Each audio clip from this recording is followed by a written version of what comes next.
Professor Conway began teaching at Mount St. Mary's University beginning 1979. Prior to that, she taught at Shiraz University in Iran. She works in the area of contemporary philosophy and has published a book and articles on the works of Wittgenstein and Gadamer. She has published on the topic of intercultural understanding and dialogue and the hermeneutical issues and virtues associated with them. She has also written on and is actively involved in the issue of the death penalty. She regularly teaches courses in the Veritas curriculum and an course focusing on intercultural dialogue. She has offered a wide range of electives on topics in contemporary philosophy, specific moral virtues, and perspectives on the death penalty. And also today's topic is her book on Gülen's dialogue, which must be interesting. It's one of the core values of Gülen movement. So please, Professor. Thank you, Professor. I wondered if anyone would come. I figured you're probably very interested in sociological issues and political issues, but is anyone interested in hearing a philosopher speak on this topic? So I'm very grateful that you've come. The name of the book is Cross-Cultural Dialogue on the Virtues and the Contribution of Fethullah Gulen. Rashid asked me to talk for about a half an hour, and I'm very enthusiastic about some of these issues, so my students tell me once I get going, I sort of go off on tangents, and so I said to him, I'm going to prepare some comments, okay? So it's about 25 minutes, okay? So if I stay focused on this, then we'll have time for discussion. Okay. There's lots of books written about Fethullah Gulen and the Hizmet movement. And I very much appreciate them, and I've learned an awful lot from them. But they're very different from the book that I've written. And there's only one other philosopher, as far as I know, Jill Carroll, who wrote a philosophical text on this. Most of the books approach the Hizmet movement from a sociological or a political view. And I think these analyses are very important, and as I say, I've learned a lot. But what I'm doing in the book has a very different lens of inquiry, so it's quite different. What I'm doing is exploring the fundamental virtue orientation, which I think is central to the Gulen movement. And the more and more I read Gulen and the more I thought about the movement, I actually became convinced that this is a key to understanding the movement.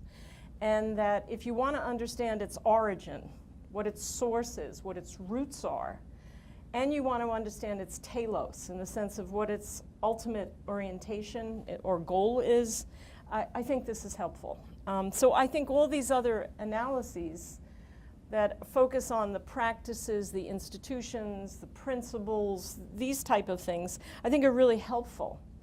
But I think they really need to build on what is the ultimate foundation and what is the fundamental orientation of the movement. And I'm convinced that what I'm going to argue is what it is. Okay, let me give you a little background. Rashid has told you that I'm a professor of philosophy, and I specialize in contemporary philosophy, but over the last about 15 years, I've sort of narrowed my concern for teaching courses in the area of ethics. And then I further narrowed it that I'm particularly interested in the virtue tradition. So I've done a lot of courses that focus on broad understanding of the virtues, also courses that focus on particular virtues. A whole 14-week course that just focuses on the virtue of compassion. That you could talk 14 weeks about compassion. And one thing that I've developed a great interest in is going deep into these virtues, but exploring them in terms of a cross-cultural understanding. How do the virtues play out in terms of conceptions and also practices across different cultures and across different religions? Gradually over time, particular virtues came to interest me the most. One was compassion, but the virtue of hospitality became a major concern. And I think the interest in it was piqued when I went for the first time to live in a predominantly Islamic culture. And that was when I became a philosophy professor at what is now Shiraz University. It was Pahlavi University. And I was there from 1977 to 1979. So I was there before the revolution, during the revolution, and I stayed after the revolution. And After that, I was fortunate to be exposed to students from all over the Middle East in the Arab Emirates. All right, I met them and actually taught a number of class sessions at the American University in Sharjah. All right. Those experiences then drew me to giving papers in Turkey, and I presented a number of papers at philosophical conferences, and then I took a seminar on culture and politics that was run by the CIEE, the Council on International Educational Exchanges. And all of this exposure convinced me that what is really central to the Islamic culture is this virtue of hospitality. And it's central, it's important, it's a lens by which you can better understand, all right? And I also saw that my contact with people from all these different Islamic-based cultures, all of them had in common this tremendous emphasis on the practicing of hospitality. So it piqued my interest to further inquire about this. Then in 2007, I was invited by the Rumi Forum to go on their Turkey trip. And this introduced me to the Hizmet movement. And a lot of your literature tremendously emphasizes the virtue of tolerance. All right? Tolerance is fundamental to intercultural understanding and dialogue. And I don't speak Turkish, but the term is hoşgörü. Is that? Hoşgörü. Hoşgörü. And I wish I understood Turkish, because I wonder if tolerance is the best translation of that. All right? And that's what I was interested in. And it struck me, and I'm going to make some comments about the Western understanding of tolerance, that what we mean by tolerance is not what these Islamic cultures are emphasizing. So it's almost, I suspect it's a mistranslation, all right? The virtue of tolerance developed within the Western tradition in a very negative concept. You don't have it in discussions of the virtues prior to the modern world in the West. It doesn't surface in any of the discussions. But it becomes a characteristic virtue associated with the modern era and the Enlightenment, and it's defining the modern Western cultures as highly emphasizing tolerance. But how it originated was in a negative context in response to the intolerance of Christians in relation to other Christians. The type of hostilities, the type of persecution, immense human suffering that resulted from intolerance. And John Locke wrote a major work called A Letter Concerning Toleration. And this had a tremendous influence on the formation of our Constitution, the American Constitution. But when you read the text, it's a very weird virtue. You think of the virtues as positive, but actually the way he conceives of this virtue, it's very negative. What tolerance is basically a way of stopping suffering, persecution, harm doing, all right?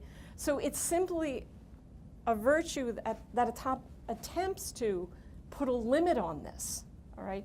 And then talks about something positive, which is tolerance, but it's really a response to something negative. And Locke designed a political solution for intolerance. And then he also encouraged the fostering of this virtue, the cultivation of this virtue of tolerance. And what it really means is forbearance. I disdain you. I have a condescending view of you. I don't want to tolerate you. But I am willing to not interfere with you. Basically what it comes down to is I will put up with you. All right, I will keep my distance from you, all right? So this is the way of stopping intolerance, to have this kind of distancing between persons. I'll tolerate you. You think of someone being lactose intolerant, all right? So this is the conception that you have, okay? And Locke emphasized a political solution for addressing this. And in his text, he basically argues two prongs. One is a Christian-based. It's an appeal to Christians on the basis of universal goodwill to stop intolerance. And then he gives a philosophical analysis of it. But what intrigued me is it's really a negative conception of a virtue, all right? And I do a lot of work with Aristotle on the virtues, and he has a really nice way of explaining virtues, which I'm going to explain. And what he thinks of is you don't learn the virtues through study, not through school. You learn them primarily through imitation, in the family, through friendship, in community. And gradually you start doing virtuous actions, doing them again and again and again. And then you develop a habit.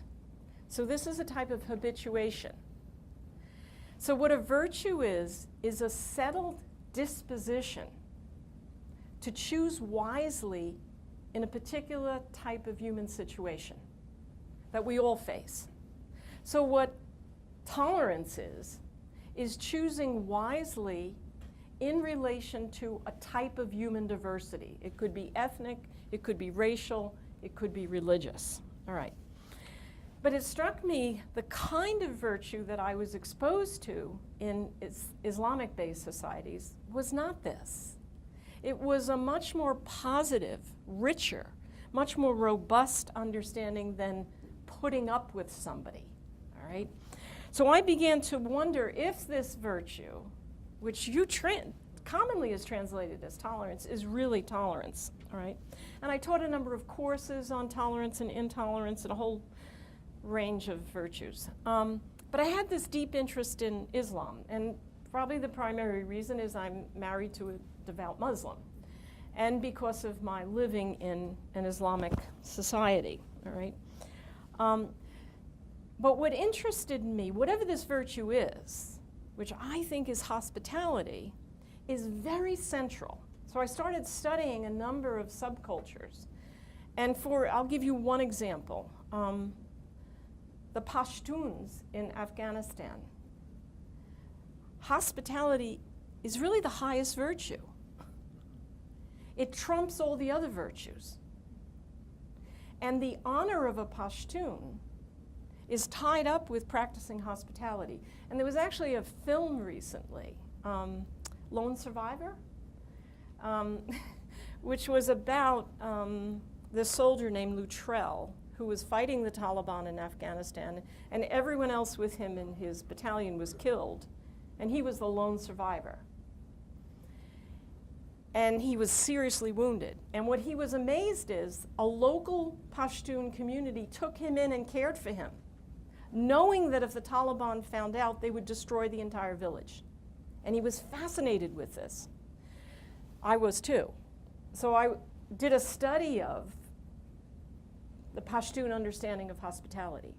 And they live by an honor code called the Pashtun Wali.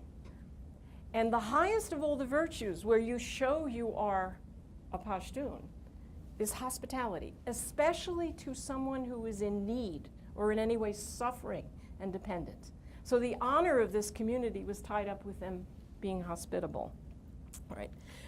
When I went on the Rumi Forum trip,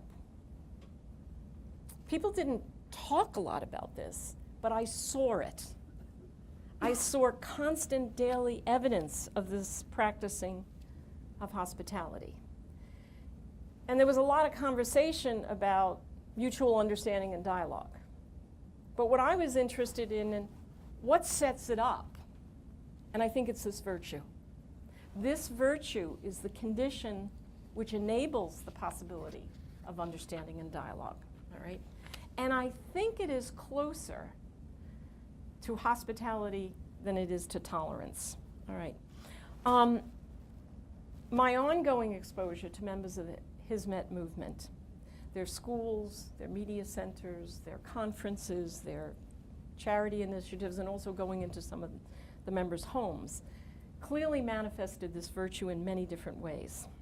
And I also thought their welcoming of people enables then people to be drawn to the study of Gulen's works. It's the hospitality which then sets up the intellectual curiosity where you want to understand this movement. So that's what I did. I started reading the works of Gulen, all right? And I wanted to figure out what's the role of this virtue of hospitality. Is it central? All right. So that's what my book is about. I'm interested in exploring what is Gulen's conception of the virtues? How does he understand them? Why are the virtues important? What are the most important virtues? And I think one of them is hospitality. What does he mean by hospitality? And then are there a constellation of related virtues that are essentially tied to hospitality? And that's basically what I explore in the book, okay? So I explore the virtues of patience, mild temper, mercy, compassion, charity, humility, kindness, wisdom, courtesy as a virtue. And then I end with two theological virtues, hope and love, which I think are the ultimate foundation for him. I found it, interestingly, it was the hospitable welcoming of the people of the Rumi Forum that enabled you to learn about the insights of this thinker that inspired and generated this worldwide movement. All right. I also found that the more I was exploring Gulen's understanding and the Hizmet movement, the more I came to understand my own understanding of hospitality. So when you study another culture or another religion understanding, it brings you into a critical engagement with your own, that you go deeper into your own tradition. Lots of people, especially lately, try to conceive of the Gulen movement as a political movement.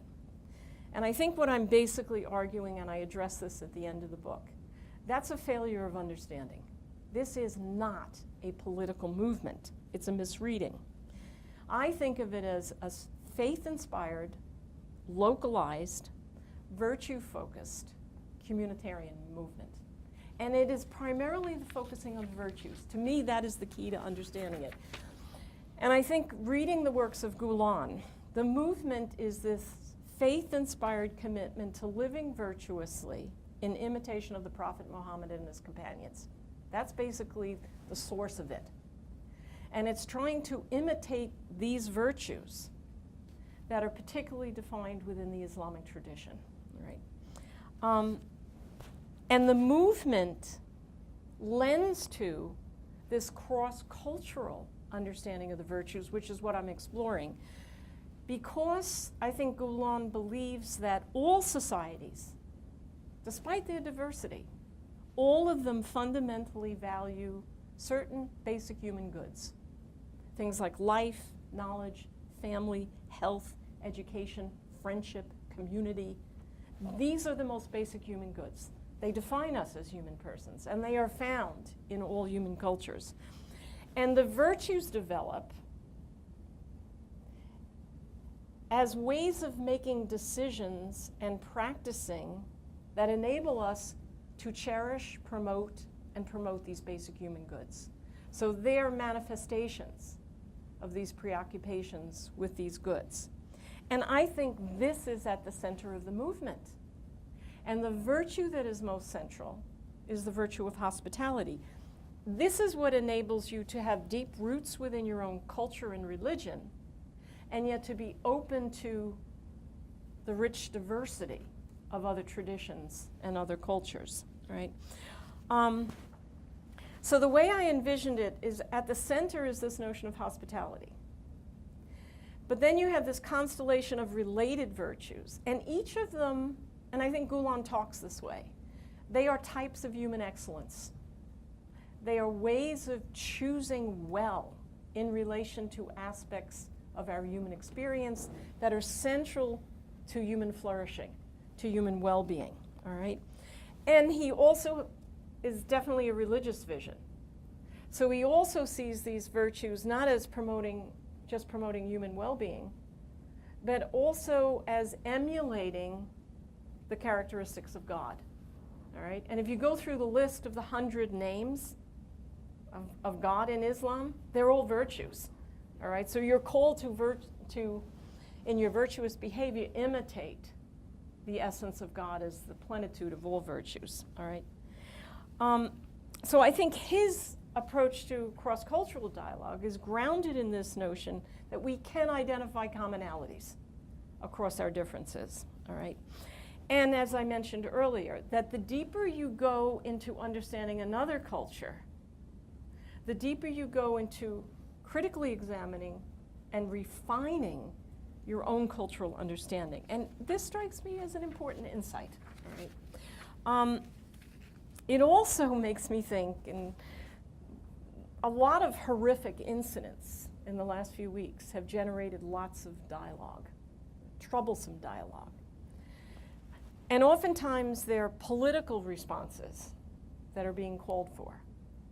But I think Gulen is calling us to a deepened understanding of what I think is most needed, most fundamentally needed in our contemporary world. He recognizes the importance of policies, laws, political interventions at particular times, that we need to stop and suspend violence and hostilities that are causing grave human suffering. And John Locke also spoke this way. You need political solutions to stop the suffering of intolerance, but that's not enough. The political solutions are not sufficient. The possibilities of enduring peaceful interactions among persons depend on the far more demanding and substantial task of cultivating virtues within our individual selves, within our families, within our communities, our societies. And I think this is what Gulen means when he talks about the greater jihad. This is the more demanding task, which goes on a daily, constant basis in our communities. So when I look at all the different Hizmet initiatives, the educational ones, the charity ones, the media ones, the health promotion ones, I think of them each as focusing on and fostering particular virtues, and that's what I'm exploring in this book, in the book. So it's really, I think the right way to understand it, the Hizmet movement, is a grassroots organic movement that's locally based, that is trying to promote deep-rooted solutions that endure over time, and it's through the fostering and cultivation of virtues. So I think in the end, any attempt to understand the Hizmet movement as a political movement is a misunderstanding. The only way that it makes sense is if you have a different conception of politics. So if you go back to Aristotle's conception of politics, in the Nicomachean Ethics, he talks of the highest study in the area of ethics is political science. It's politics. And what he says it fosters is the type of studies that we need to engage in to build communities which promote human well-being and flourishing. I think that's what Gulen is trying to do through his educational initiatives. And it also focuses on making choices and developing policies that promote the good of the individual and the good of the human community. That's what politics is for Aristotle. So in that sense, I think the Gulen movement is a political movement, but that's not what we mean by politics today. All right. I think some of the presumption that the Gulen movement is a political movement that engenders a kind of suspiciousness and a kind of distrust, I don't think it speaks of the Gulen movement. I think it speaks about us today, a kind of jaded suspiciousness that we have, a kind of hermeneutic of suspicion that's very common. We, I think, have a hard time accepting the conviction that it's possible that happiness and virtue are linked, that in the promotion of virtuous living, this is the way we develop human happiness, human well-being, and thriving. We don't trust that, all right? And I think this is what this movement is. In trying to develop the virtues individually and in communities, this is in the end what promotes the well-being and happiness of the self, the community, and society, and ultimately gives praise to God. I think that's what's central. I think also the movement is very, very important because it's providing something else that is most needed. And that is, we're very sensitive to this in the last few weeks, a very different face of Islam. I teach a course this semester. It's a new course, and it's on Christian-Islamic dialogue. It's about 38 students in the class. I don't think more than 2 of them really know anything about Islam. But they come with prejudgments that they've docilely received. And many of them are juniors and seniors at the university. They're quite educated. But they're not attentive to the extent to which they passively, uncritically absorb things from the media. All right? So the Hizmet movement is presenting what's really important is a different face than what is superficially and one-dimensionally presented in the media. It's a counter-image, which I think is tremendously important to this distorted image of Islam that Muslims themselves are perpetuating. And we were talking before this gathering about the extent to which many Muslims do not know much about Islam.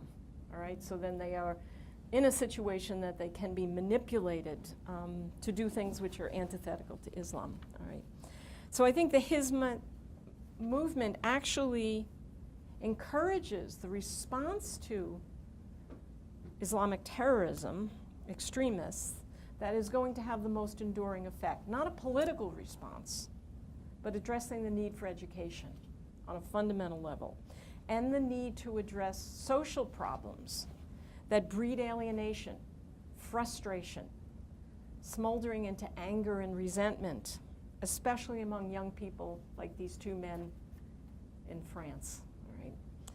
All right? Youth that are disaffected and marginalized and are ripe for the possibilities of manipulation.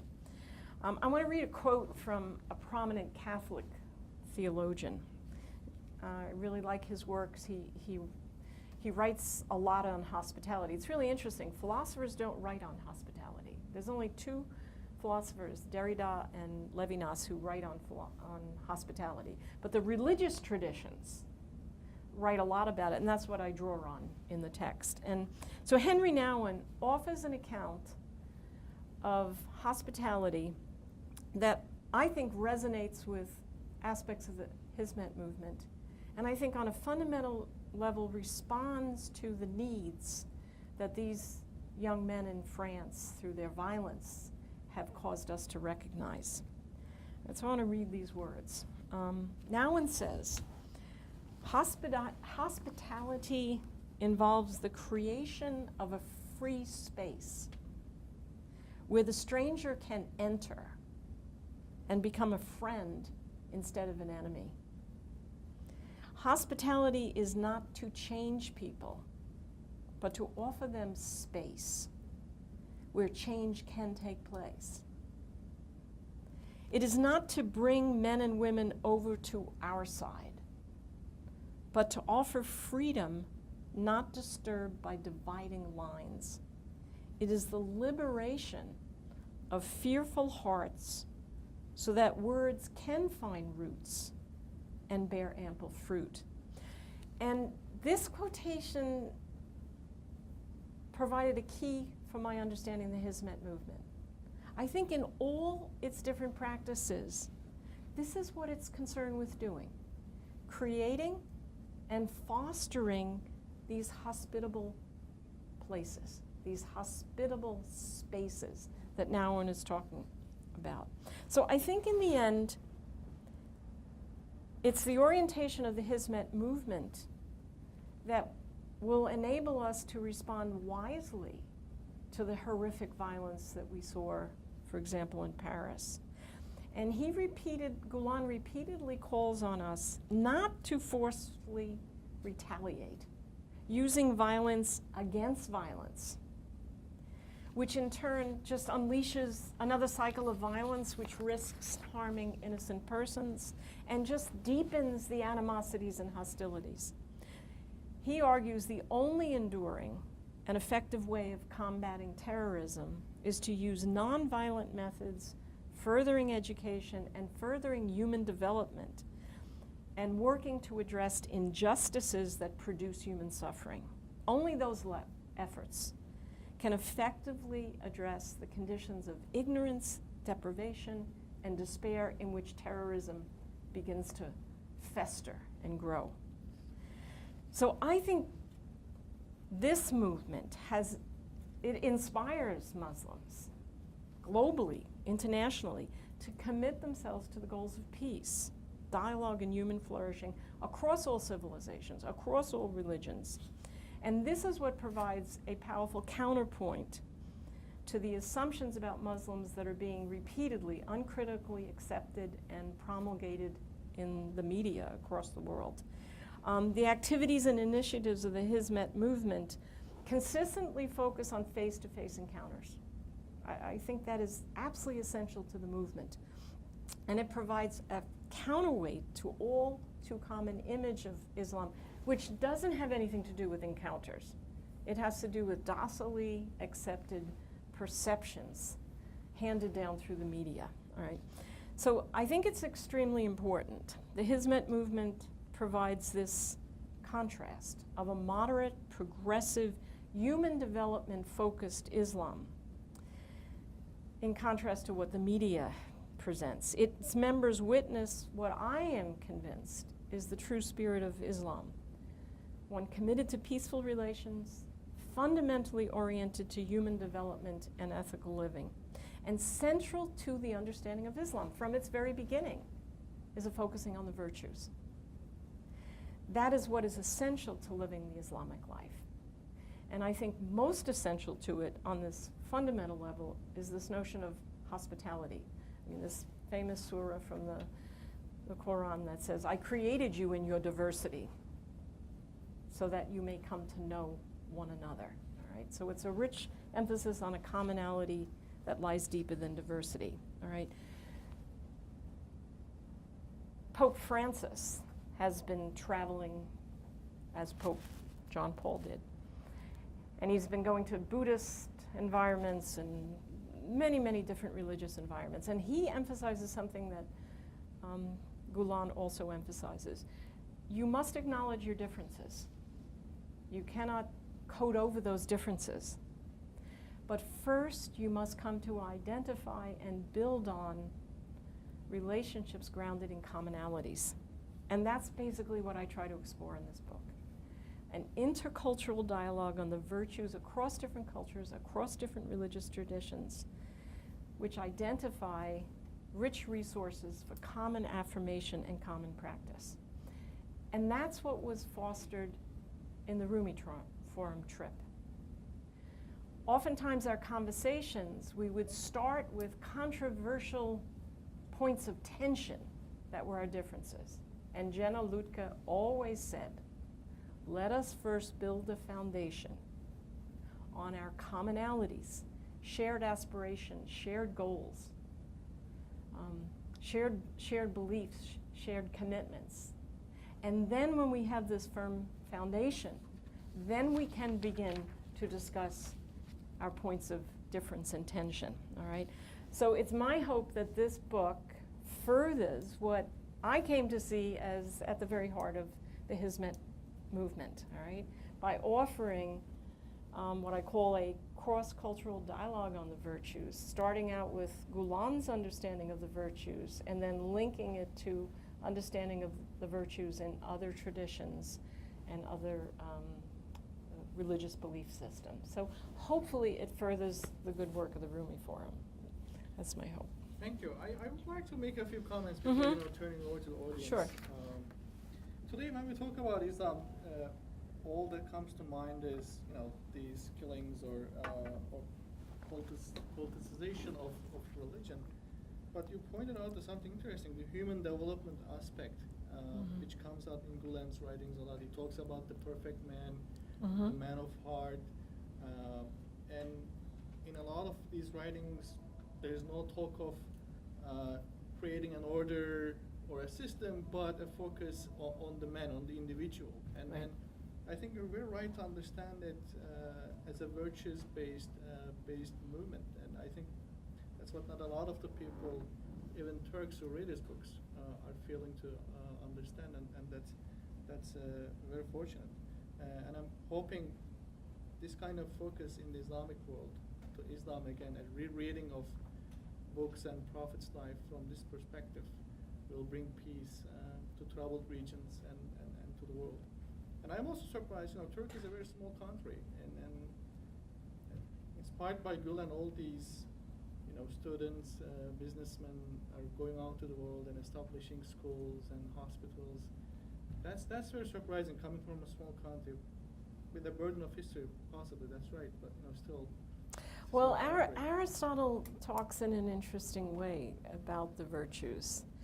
And he says what characterizes the virtuous person is that they come to identify the good, they come to love the good, they come to choose the good, and they take joy in it.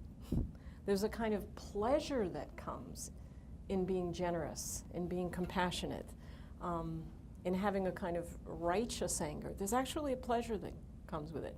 So I don't find it surprising that if you live in a community that fosters these virtues, a byproduct is a kind of joyfulness. So you don't just do the virtues in terms of the fruits that they bear, their outcomes, but also because they are states in which we live well. There's a kind of pleasure in this. So given that kind of approach, I don't have any problem understanding a business person who has the good fortune of developing a certain level of material prosperity and then generously contributes to initiatives that enhance human development, recognizing that there's a kind of joy that comes with the practicing of the virtues. Where I think sometimes we have a very jaded view of this, that you do this begrudgingly, it's a question of obligation, it's a question of effort, where the virtue tradition is emphasizing, no, this is actually pleasurable to practice the virtues. I was reading one of the comments that was written to Gülen's op-ed in New York Times, which I encourage you to read. And one of them was saying, I don't understand where Gülen is having all this money from. Gülen is a very poor man, actually. Yeah. He doesn't own anything. Mm-hmm. But it's obvious. It's from me, from him, from you. It's big guys donating big, small guys donating small, and all these decentralized institutions are perpetuating themselves with the work. But someone is thinking, oh, is it CIA funding this? Is it Mossad funding this? Right. Or is it this government, that government? Right. People have trouble understanding that. Right. And I think that your point goes to that. That's right. the answer. It's an organic, communitarian, localized. Right. Yeah. So it's a suspiciousness that there has to be some bureaucratic structure with a goal of amassing power and influence and control. And I think that tells us more about ourselves, right, those suspicions, than necessarily what we're analyzing. Any questions from you? He said that the Turkish government would not be involved in this at all, is what you're saying. Because I'm thinking, are they sympathetic to the movement? And no. Not currently. Okay, yeah. Mm-hmm. Yeah, I know it's become a lot more conservative, hasn't it? Yeah, And one of the things that Gülen emphasizes to the people in the movement is not to rely on, governments, but to rely on yourself and local communities. So, for example, Rumi Forum here, we accept donations from the people here, from Turkish Americans or open to public. Because if you receive funds from a government, then you have to, propagate or promote their values. So independence is a very important value, and that kind of explains what's happening in Turkey's political scene today as well. Yes, Ori. Apropos of that question and apropos one of your earlier comments about the polis and the idea that the Hizmet movement is political in that Aristotelian sense of being communitarian, not in the common parlance sense. People should be aware, on the contrary, apropos of that last question, that the current Turkish government has scapegoated the Hizmet movement for all of the wrongs that the government, is itself committing. And the direction that Turkey has been taking in the last 2 years under its current government, of course, is one which is antithetical to all the principles that you have so eloquently described with respect to the Hizmet movement. Well, it's interesting. Aristotle says one of the most challenging virtues is honesty of the self to the self about the self. I mean, that's very challenging, that we have sort of a pull to the vices of self-deception. So, you know, it's not surprising that you would see that manifest in governments, that it's a rigorous demand to engage in the kind of critical self-examination. You know, Plato's Cratylus has Socrates say that the most, and the Greek word is charitable, the most difficult, but it also means the most strenuous or stringent form of examination is self-examination. Yeah. So it's both the most difficult, and you can't really fool yourself in your heart of hearts, so it's also the one that you can't fool with. Yeah, and Socrates emphasizes that the origin of wisdom is coming to know yourself and knowing what you don't know. And for example, we were reading sections in my class this week of John Esposito's book, Islam, the Straight Path, and he talks about this tremendous revivalism that you've seen in the Islamic world, which we see as, in the West, we see it as kind of threatening and, you know, fear engendering. But what it's interesting with students is their tremendous lack of history. Their own history. And that, you know, what Esposito argues is the only way that you can make sense of the contemporary situation is if you understand it as a reaction to actions of the past. But when you start talking about, you know, the effects of colonialism, so many Westerners don't know anything about this, you know, and the carving up of countries. And, you know, I was explaining to them how England basically carved up a section of the Persian Empire and established Afghanistan. You know, the students were asking me, well, why did they speak Farsi in Afghanistan? And I said, well, it was part of, but England wanted a buffer between its colony of India and Russia. We don't know our history. You know, we don't know our Western traditions. So I think the virtue of humility, of recognizing that which we don't know, and the complexity of understanding things like this tremendous rise, this revivalism in the Islamic world. So it requires an honesty about oneself and a kind of humility about oneself. And that's the type of thing that I explore in the book. Aristotle argues the virtues are unified. So in order to practice one virtue, you have to practice really all the virtues. So if you're going to be honest about yourself, that's going to entail humility, recognizing the acknowledgement of what you don't know. And all these virtues are very hard. They're often very rare. But I think he's attentive. And I think he thinks this is the foundational level. This is, you know, governmental policies and practices and laws are important. The rule of law is important. Right. But it has to be grounded on the formation of persons of good character. Because if you don't have good people, whatever good system you have, it's not going to work. Right. And then you're going to be suspicious of good people. Yeah, that's right. Yes. I was thinking about what you said about how cross-cultural dialogue brings the mirror on yourself. Mm-hmm.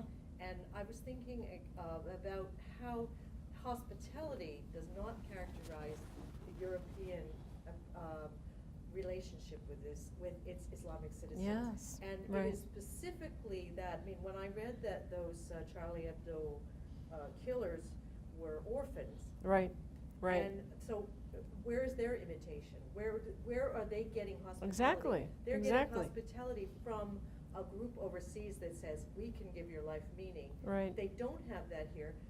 And France, by picking out people wearing headscarves, for example, Right. and sort of putting a focus on things that don't matter, is not looking at its Right. own way that they are fostering these problems by not being tolerant and not being hospitable. There's a wonderful book on that. It's a really small book that's a gem. Michael Walzer, he's a philosopher. I think he's still at Princeton. He has a book called What Does It Mean to Be an American?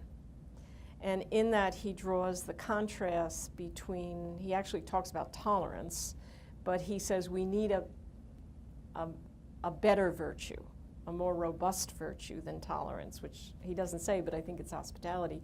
And he actually compares the French tradition that he thinks has a pull towards intolerance and the American tradition. And he thinks, even though we've failed in our history in terms of racial relations and also gender issues, he actually thinks America's a success story in terms of its promotion of tolerance because we are an immigrant culture. We have to deal with the fact it's the founding of our country, this constant influx of people who are different. And he explores what's different between the American awareness and consciousness versus the French. And and that book was written maybe 15 years ago. And if you read it, it's exactly talking about what you're talking about, a kind of hostility to anything that's variant. So for example, you view the headscarf, many French people view it as a threat to liberal democracy, rather than seeing it as a source of self-identity. Right? Where we don't have any problems. In Canada and the United States, we have not had controversies concerning the headscarf. We are more comfortable with this diversity. And also allowing people, he talks about hyphenated Americans, where you're allowed to be a Lebanese American or a Turkish American. All right? We're very comfortable with that because we are an immigrant culture. France is not. France is not. So the alien other is seen as threatening fundamentally. And I think it's important to think of what are the roots of the actions of these two young men. And I think you're tapping into it. That has to be addressed. Where does this come from? Thank you so much for coming. Thank you, Trudy, for the presentation. You're welcome. We can Thank you. continue for the discussion.